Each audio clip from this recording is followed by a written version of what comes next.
Welcome to our deep dive on Wernher von Braun. A name that's like synonymous with rocket science and space exploration. Buckle up, because we're going from his childhood fascination with rockets all the way to his controversial role in Nazi Germany, then through his contributions to the U.S. space program. Right. And finally, his personal life and legacy. The whole shebang. We've got a stack of sources here. Oh, yeah. And trust me, the story is full of surprises. It is a lot of twists and turns. Did you know that he was briefly arrested by the Gestapo? I did know that, yeah. Or that he collaborated with Walt Disney? To popularize space travel? To popularize space travel. Yeah. Let's jump right in. What's fascinating about von Braun is that his story isn't just about rockets and the moon landing. Right. It's about ambition, ethics, and how scientific progress can be intertwined with some really, turbulent historical periods. It's almost like a real-life thriller with rockets. It really is. Yeah. So we'll start with young Wernher, a boy in Germany who is absolutely obsessed with fireworks. It's almost a cliche, right? Yeah. The future rocket scientist starting out with fireworks. Totally. But there's this story about him attaching fireworks to a toy car. Oh, I read about this. Which really highlights his early drive to experiment. And push the boundaries. Push boundaries, exactly. Even if it led to, shall we say, explosive results. This toy car incident wasn't just a childhood prank. It foreshadowed his lifelong obsession with pushing boundaries, no matter the risk. Right. And that brings us to the book that truly ignited his passion, Hermann Oberth's The Rocket into Planetary Space. That book was like a Bible for early rocket enthusiasts. I can imagine. It laid out all the theoretical possibilities of space travel. And for von Braun, it seemed to be a real turning point. Makes sense. It really solidified his passion for rockets and set him on the path to turn those theoretical possibilities into, reality. Make it happen. Exactly. And he found kindred spirits in the Verein für Raumschifffahrt. Yeah, VFR, an amateur rocketry group in Germany. Basically a bunch of space enthusiasts experimenting with rockets in a field near Berlin. Can you imagine? That's like something straight out of a movie. It's incredible to think about those early pioneers just tinkering with rockets, driven by pure passion and a shared dream of reaching the stars. Yeah. What's fascinating, though, is that they kind of unknowingly attracted the attention of someone else. Ooh. The German military. Yeah, here's where things take a turn. Yeah. Wernher von Braun, the enthusiastic student with dreams of space travel, becomes a key figure in the German military's rocket program at Kummersdorf. Right. And this is where we start to see those ethical dilemmas emerge. Nice. How did a brilliant mind dedicated to exploring the cosmos become involved in developing a weapon of war? Tough question. A question that will follow us throughout this entire deep dive. Absolutely. It seems almost contradictory. It does. But he was undeniably talented, and his work at Kummersdorf ultimately led to the development of the V-2 rocket. The V-2 was revolutionary for its time. Really? It was the world's first long-range ballistic missile. Wow. Capable of traveling at supersonic speeds. No way. Reaching targets hundreds of miles away. Von Braun's innovations in liquid-fueled rocket engines and guidance systems were just key to its success. It was a technological marvel. But unfortunately, also a weapon that caused immense destruction. And civilian casualties. Sadly, yes. Which leads us into a very dark chapter of von Braun's life. His work for the Nazi regime. This is where the ethical considerations become impossible to ignore. This period is crucial to understanding the complexity of von Braun's legacy. He was a member of the Nazi Party. He even accepted an honorary SS rank. Wow. He later defended these choices as necessary compromises to continue his work. Right.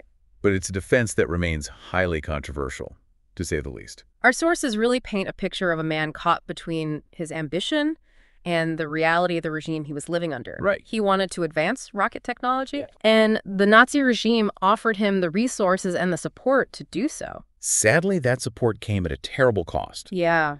The production of the V-2 relied heavily on forced labor, including concentration camp prisoners. It's chilling. This raises really serious questions about von Braun's knowledge of and complicity in the atrocities that fueled his research. How could someone dedicated to reaching for the stars be involved in such a horrific system? Really makes you think. And here's where it gets even more complicated.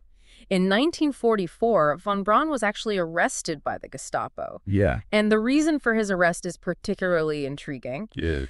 He was arrested for expressing doubts about the V-2's military value and suggesting that Germany should instead focus on peaceful space exploration. I mean, can you imagine? He's suggesting peaceful space exploration while working for the Nazi regime. It's mind-boggling. Why would that even be considered a threat by the Gestapo? It suggests that even within the Nazi regime, there were those who saw space exploration as a potential threat. I guess that makes sense. Maybe a distraction from the war effort, or even like a potential source of future power. That could challenge their dominance. Exactly. So even while working for the Nazi regime, he seemed to be holding on to his original dream of space travel. It seems so. Talk about a complex situation. It was a dangerous game he was playing, that's for sure. His arrest really demonstrates his conflicting position within the Nazi regime. He was clearly a brilliant scientist driven by ambition, but it seems he was also wrestling with the moral implications of his work. Like something straight out of a spy thriller. I know, right? With rocket science thrown in. As the war neared its end, von Braun and his team made a decision that would change the course of their lives and the future of space exploration. They surrendered to the Americans. And that surrender marked the beginning of Operation Paperclip. Operation Paperclip. A secret program to recruit German scientists, including von Braun and his team, to work for the United States. It's almost too wild to believe. Can you imagine the culture shock? 1 minute you're developing rockets for Hitler. And the next, you're in the Texas desert working for the U.S. military. This had to be a morally and psychologically complex situation for von Braun and his team. I can't even imagine. Yeah. Welcome back to our deep dive into the life of Wernher von Braun. When we left off, he and his team had just surrendered to the Americans. Right. Embarking on a journey that would take them from Nazi Germany to the heart of the U.S. military-industrial complex. Wild, huh? Like a Cold War spy novel. Yeah. So here they are, these German rocket scientists, now working for the U.S. Army at Fort Bliss, Texas. Fort Bliss, yep. What were their initial projects like? Their early work focused on further developing rocket technology. Okay. But this time, the primary application was, well, for military purposes. It's interesting. They were involved in projects like, improving the range and accuracy of existing missiles. Makes sense. As well as exploring new concepts for ballistic missile defense. So it seems like the dream of peaceful space exploration was taking a backseat again. Well, not entirely. Yeah. While working on those military projects, von Braun never stopped advocating for space exploration. I see. He understood that public support was crucial for funding and resources. Right. So he started writing articles for popular magazines like Collier's Weekly. Wow. Painting these vivid pictures of space stations, lunar missions, and even, the possibility of human travel to Mars. So he's working on military projects, but also simultaneously promoting space exploration. Quite a balancing act. It is. It was a strategic move on his part. Oh, yeah. He knew that to achieve his ultimate goal of reaching for the stars, he needed to, play the game. Right. Secure funding and build that public excitement. Totally. And what better way to do that than by collaborating with, well, one of the greatest storytellers of all time?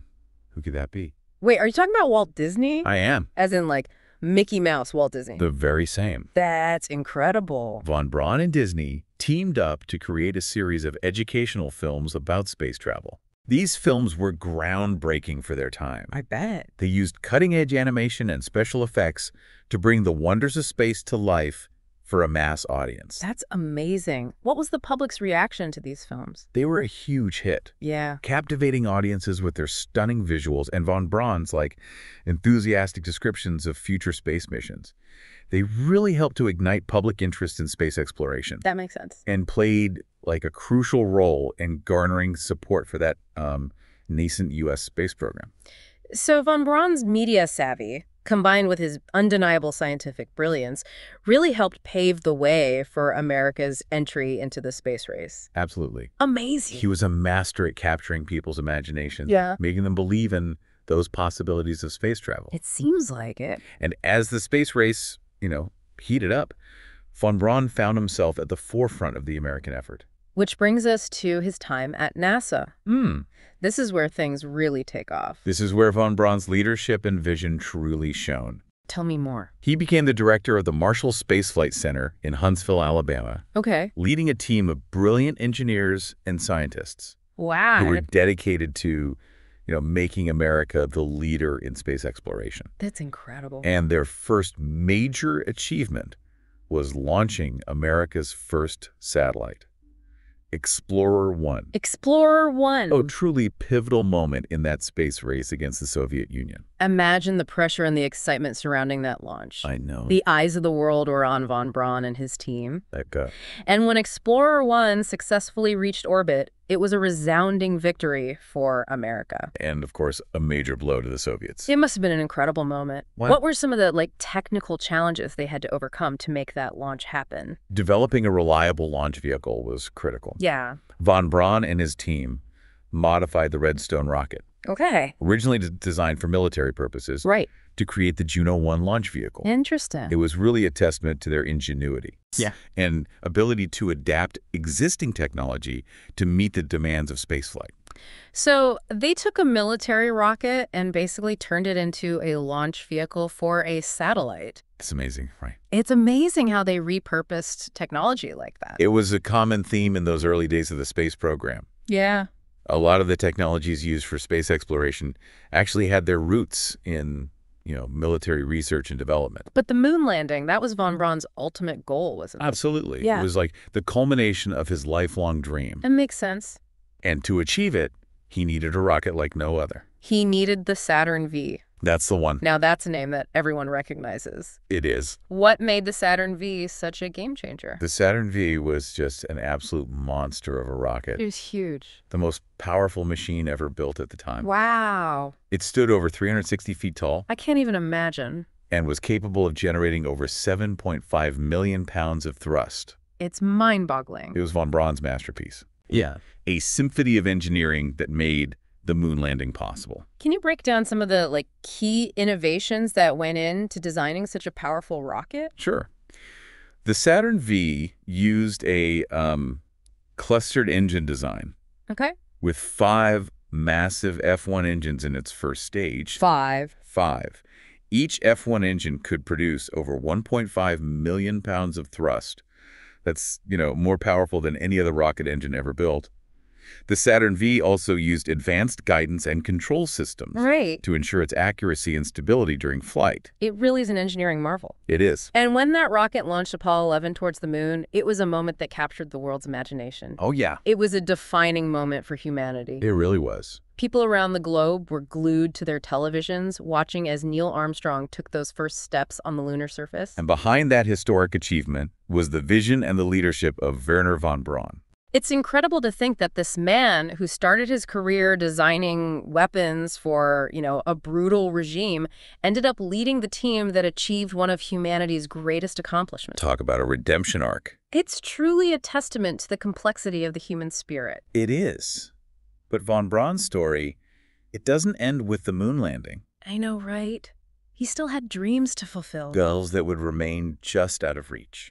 That's what we'll explore in the next part of our deep dive. Exactly. The story of a man who helped humanity reach the moon, but whose own dreams of reaching for the stars ultimately remained unfulfilled.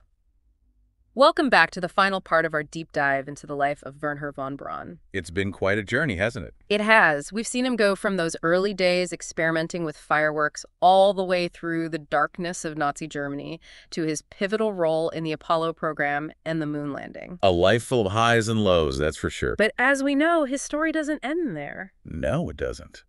While the moon landing was this monumental achievement, for von Braun, it was just a stepping stone. Really? He always had his sights set on something even grander, a manned mission to Mars. Wow. So even after achieving what many considered the pinnacle of space exploration, he was still looking ahead. Oh, yeah, always driven by that same ambition that had fueled him since his childhood. He saw Mars as the next logical step, huh? The next great challenge for humanity. He even envisioned a permanent human presence on the red planet. A true interplanetary civilization. Exactly. Pretty amazing, right? It is. Did he have any concrete plans for actually making this Mars mission a reality? He did. In the late 1960s, while still at NASA, von Braun proposed this really detailed plan for a Mars mission. Oh, wow. That could have launched as early as the 1980s. In the 80s. It involved building this massive space station in Earth orbit, Okay. assembling the spacecraft there, and then sending a crew of astronauts on like a 2-year journey to Mars. Ambitious, to say the least. Very ambitious. Yeah. Even by today's standards. So what happened? Why didn't we go to Mars? Well, unfortunately, the political landscape shifted pretty dramatically after the Apollo program. Right. The public's appetite for these expensive space missions kind of waned. Makes sense. And funding for NASA was, well, significantly reduced. Von Braun's ambitious Mars plans just couldn't compete with, other national priorities. That must have been a huge disappointment for him. It was. He fought hard for his Mars mission, arguing that it was not just a scientific endeavor, but like a crucial step for the future of humanity. He truly believed in it. Oh, yeah. He believed that becoming a multiplanetary species was essential for our long-term survival. Wow. It's fascinating how his scientific vision was so intertwined with his beliefs about, the destiny of humanity. It is. So what did von Braun do when it became clear that his Mars dreams wouldn't be realized at NASA? Yeah, what happened next? In 1972, facing that dwindling support for his ambitions, he made the difficult decision to leave NASA. I see. And accepted a position at Fairchild Industries. Fairchild Industries. A private aerospace company. So from the world of government-funded space exploration to the private sector. Quite a change of pace. It is! What kind of work did he do at Fairchild? His work at Fairchild focused more on those practical applications of aerospace technology. Like what? Things like developing communications satellites. Okay. And Yeah, exploring new concepts for commercial air travel. But even while he was working on these more earthbound projects, he never stopped advocating for space exploration. It seems like a part of him was still up there among the stars. I think you're right. Did he ever fully come to terms with the fact that his dream of a Mars mission wouldn't be realized in his lifetime? It's hard to say for sure. He continued to write and speak about the importance of space exploration. Yeah. And I think he always held on to the hope that, one day humanity would return to the moon. And eventually venture to Mars. Exactly. It's a bittersweet end to, an incredible career. It is. He achieved so much, yet his biggest dream remained unfulfilled. It's a reminder that even the most brilliant minds are sometimes limited by the circumstances of their time. It makes you wonder what von Braun would think about the current state of space exploration. With private companies like SpaceX and Blue Origin pushing the boundaries of what's possible. I think he'd be thrilled. I think so too. To see that renewed interest in space exploration and the innovations happening in the private sector. He'd be happy. He always believed that humanity's destiny lay among the stars. And I think he would be really encouraged by the progress we're making towards that goal. That brings us to, I think, the final and perhaps the most challenging aspect of our deep dive. Yeah. Grappling with von Braun's legacy. How do we reconcile his undeniable contributions to space exploration with the ethical complexities of his past? It's a question that historians and, frankly, the public continue to debate. There's no easy answer. No simple way to weigh the good against the bad. On the one hand, he was this visionary leader, a brilliant engineer who helped humanity reach the moon. But on the other hand, he worked for the Nazi regime, and his research benefited from forced labor. Those are facts we can't ignore. It's a complex and nuanced situation. It is. His story challenges us to think critically about the role of science and technology in society. The responsibility of scientists. And the moral compromises that are sometimes made in the pursuit of progress. It's a reminder that history is rarely black and white. Full of shades of gray. And understanding those nuances is crucial for learning from the past. Von Braun's story doesn't offer those, easy answers or simple judgments. It's a story that compels us to ask difficult questions. About ambition. Ethics. And the legacy we leave behind. It's a powerful story, and one that I think will stay with our listeners long after this deep dive is over. I think you're right. Because ultimately, I think von Braun's legacy is a challenge to each of us. It is. A challenge to examine our own ambitions. To question the compromises we're willing to make. And to ensure that our pursuit of progress is always guided by a strong moral compass. As you reflect on this deep dive, we encourage you to delve deeper into those sources. Explore those different perspectives on von Braun's life. And form your own opinion about this fascinating and controversial figure. Absolutely. What do you think? Can we separate the man from his work? Does his contribution to space exploration outweigh his past? These are questions with no easy answers. But they're questions worth pondering. And who knows, maybe your exploration will inspire you to learn more about the past, present, and future of space exploration. After all, the universe is vast, full of mysteries waiting to be unraveled. And who knows what incredible achievements humanity might accomplish in the years to come. Thanks for joining us on this deep dive into the life of Wernher von Braun. It's been a pleasure. Until next time, keep looking up. And keep asking those tough questions.